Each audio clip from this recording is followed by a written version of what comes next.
Assalamualaikum warahmatullahi wabarakatuh. Sampurasun. Kumaha damang? Alhamdulillah pemi damang mah mudah-mudahan sadayana tetap semangat kanggo ngiring pangajaran sok sanaos ti katebihan ya, pangajaran daring PPJ, pangajaran jarak jauh.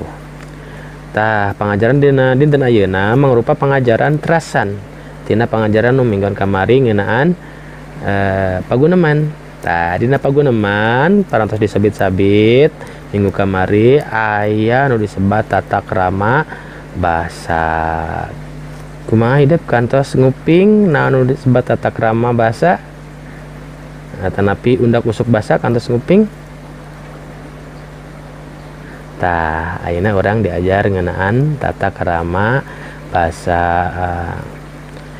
Sabada hidup nyusun paguneman kamari ngawanohkeun di paeunan kelas nyaeta basa nu digunakeun teh eta teh basa loma atanapi basa hormat.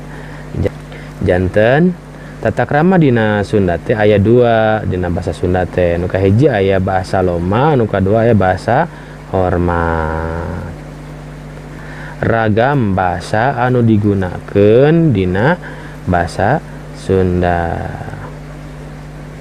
Aya oge nu nyebatkeun yen tata krama basa Sunda teh nyaeta tata aturan kasopanan dina ngagunakeun basa, sehingga upama hidup teu ngagunakeun basa anu luyu atanapi sesuai jeung naonna jeung anu sakedahna, maka disebatna tiasa disebatkeun teu sopan dina basa Sunda mah gitu. Jadi urang uwihan deui ya anu disebat tata krama basa teh nyaeta ragam basa Sunda anu dipakena diluyukeun jeung kaayaan anu nyarita, anu diajak nyarita jeung nu dicaritakeun. Tah eta tata krama basa. Sehingga upami urang nyarios teu ngagunakeun tata krama basa dianggapna bisa teu sopan, sabab aya sabagian nu nyebatkeun yen tata krama teh nyaeta aturan kesopanan, aturan sopan santun dina ngagunakeun basa Sunda. Kunaon betiasa kitu, sabab tujuan tata krama basa Sunda teh nyaeta keur silih hormat kanggo silih ajenan sanes bade nunjukkeun sosial atanapi bade sombong gitu. Janten hidup kedah diajar ngagunakeun tata krama basa ieu. Naon wae cenah tata krama basa teh nyaeta nu kahiji aya ragam basa loma nya. Ragam basa loma teh nyaeta ragam basa anu digunakeun sadidinten atanapi sapopoe kanggo saha? Kanggo hidup jeung jalma anu dianggap deukeut jeung sobat anu tos wauh, anu tos biasa, saumuran, sapantaran. Tah eta teh ragam basa loma atanapi ragam basa ragam basa loma atanapi ragam basa akrab dah gitu. Nu kadua aya ragam basa hormat. Ragam basa hormat teh nyaeta ragam basa anu leuwih mentingkeun kana ngahargaan atanapi ngahormat.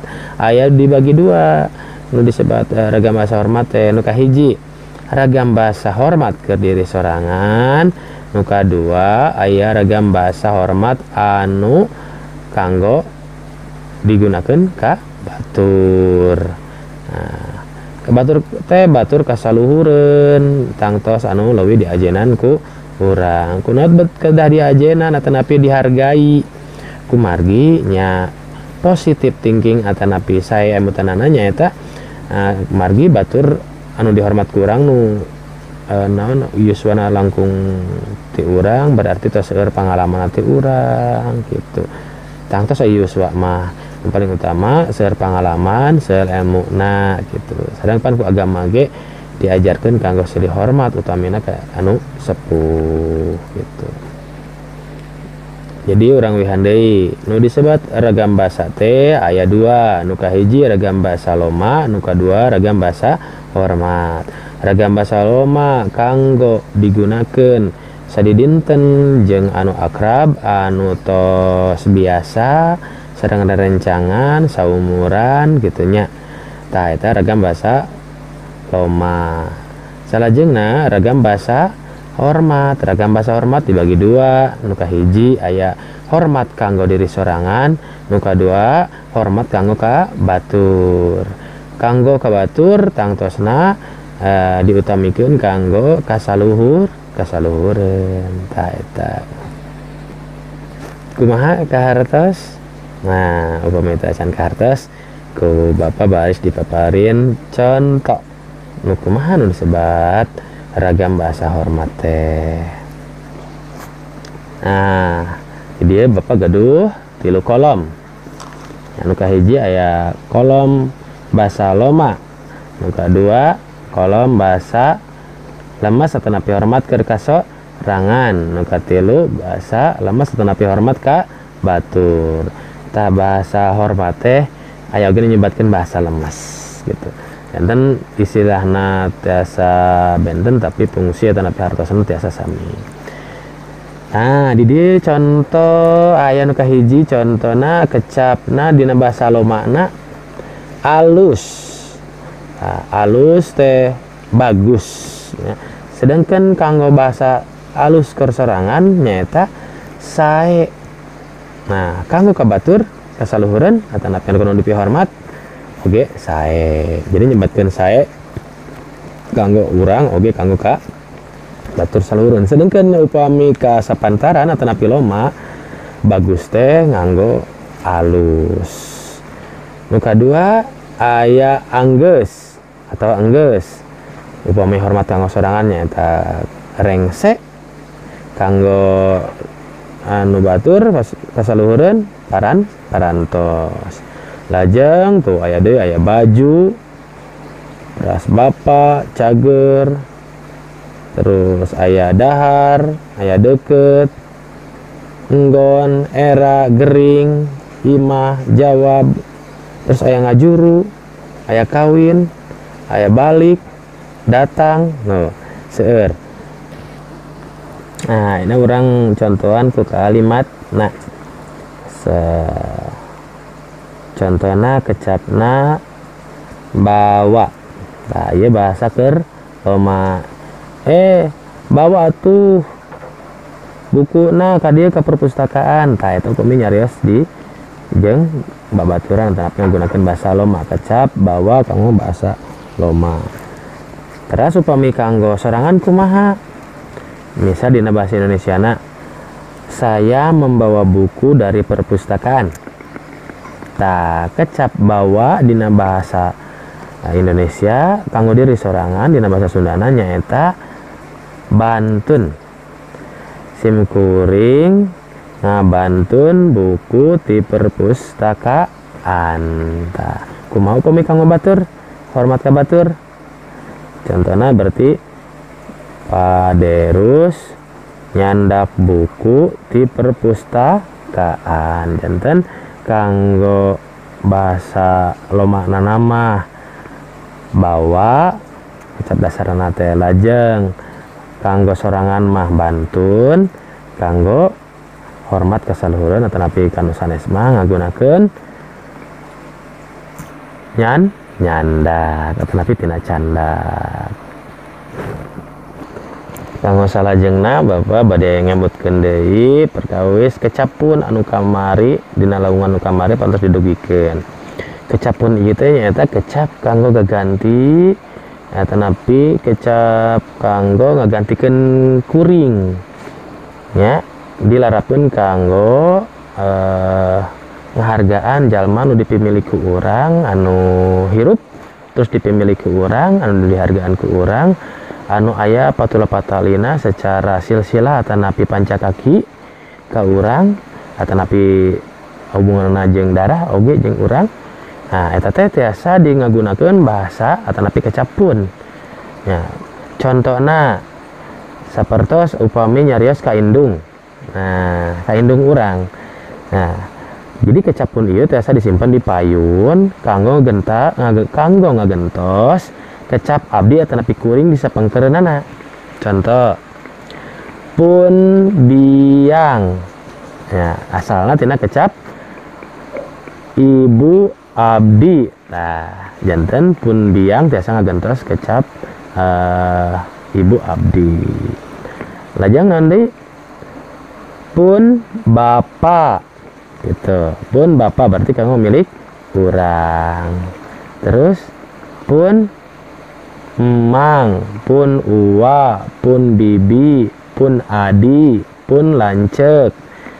Nah pun aki, pun nini, pokona mah anu aya hubungan silsilahna sareng urang tiasa ditambihan pun dipayun kanggo menghargai tujuanna tadi nya tata krama basa nya. Nu paling utama tata krama basa teh nya digunakeun sareng jalmi-jalmi anu sabudeureun urang.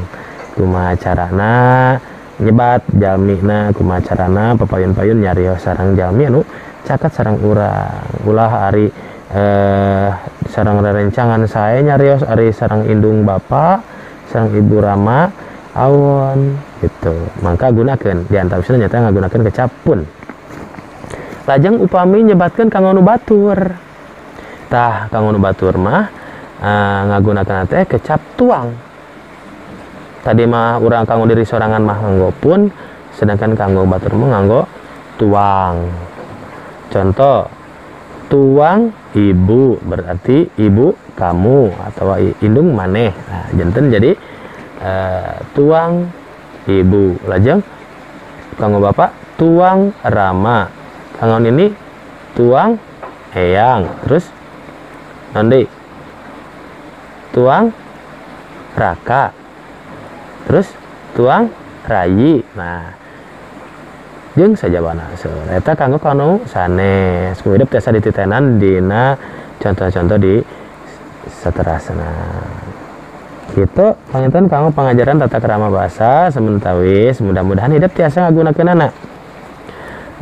Nu paling utama hidup tadi teh ya tiasa nyarios di sabudeureun hidup. Lajeng tiasa nyebat-nyebatkeun naon anggota awak anu aya di diri hidup. Ulah dugi ka eta tiasa nyebatkeun namana bahasa anu tiasa digunakan kanggo diri urang sorangan mangga mana anu digunakan kanggo batur atanapi kanggo ngahargaan atanapi kanggo ngahormat nu sanes. Sapertos dipayun non sapertos ti nu aya dina anggota awak nu aya dina diri urang naon wae tina sirah, terus tarang, terus alis, soca, irung. Nah eta teh tos seueur contohna hidup kantun milarian dina internet atanapi dina YouTube anu ngaguar perkawis anggota awak. Atanapi kudu tiasa dibaca dina Google Classroom ku abah ke baris di share dina Google Classroom. Cekap sakitu kanggo semantawisnya kasep gelis sumangga diuwihan deui naon pangajaranana supados hidup langkung nyangkem langkung kahartos kana ieu guaran nyata ngeunaan tata krama basa gitu. Atur nuhun kana sagala rupi partosanana ulah hilap dieusian Google Formna kanggo absen sareng kanggo tugas terstrukturna. Nya upama hidup teu ngeusian anu aya dina Google Form nya hartosna hidup teu katawis hadir sareng henteu. Nah, mangga kedah dieusian. Ayo semangat terus mudah-mudahan urang pada sehat salamina sareng wabah Covid ieu saenggalna tiasa dipicun ku Allah di Indonesia di dunia sehingga urang tiasa patepang secara langsung di kelas. Atur nuhun. Wassalamualaikum warahmatullahi wabarakatuh.